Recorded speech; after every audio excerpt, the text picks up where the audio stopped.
In the remote village of Eldergrove, an air of unease permeated the atmosphere. Amidst decaying cottages and ancient trees, the villagers whispered of a curse that plagued their homeland. No one dared leave their homes after dusk, for fear of encountering the elusive shadow walkers. These malevolent spirits were said to emerge under the cloak of darkness, preying on the fears of the living and dragging souls into the abyss. Among the villagers was a young woman named Elara, whose curiosity often got the better of her. Elara had heard the tales of the shadow walkers from her grandmother, who spoke of them with a mix of respect and terror. Despite the chilling warnings, Elara couldn't quell her desire to uncover the truth behind the legends. One moonless night, driven by a sense of adventure and defiance, she decided to venture into the heart of Eldergrove Forest, where the shadows were said to be most powerful. Armed with a lantern and her grandmother's rosary, Elara navigated the twisted paths of the forest.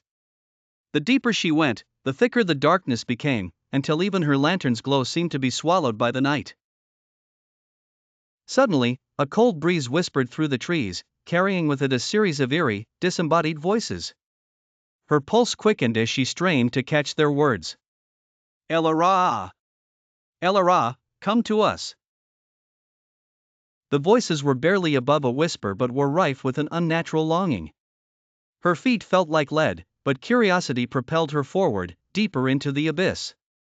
As she ventured further, shadows danced around her, twisting and morphing into grotesque figures. Panic began to set in. Elara tried to turn back, but the forest seemed to have rearranged itself, trapping her within its malevolent embrace. Her lantern flickered before going out completely, leaving her in total darkness.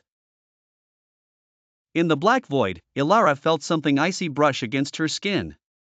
She fumbled for her grandmother's rosary, clutching it tightly as she whispered a prayer. The voices grew louder, mocking her, and she could feel the presence of the shadow walkers closing in. Desperation fueled her resolve. Summoning every ounce of strength, she shouted, "Leave me alone!" The forest fell eerily silent, as if it was holding its breath. For a moment, it seemed as if her defiance had worked. But then, a hauntingly familiar voice broke the silence. "There is no escape from us, child. You belong to the shadows now." In a terrifying realization, Elara understood that the curse of Eldergrove was not just a story.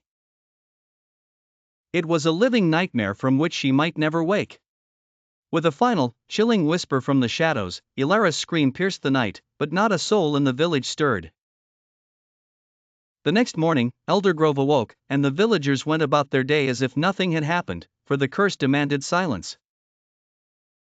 But if one looked closely, they would see a new shadow among the trees, whispering the name of the girl who sought the truth and found the horror lurking in the darkness.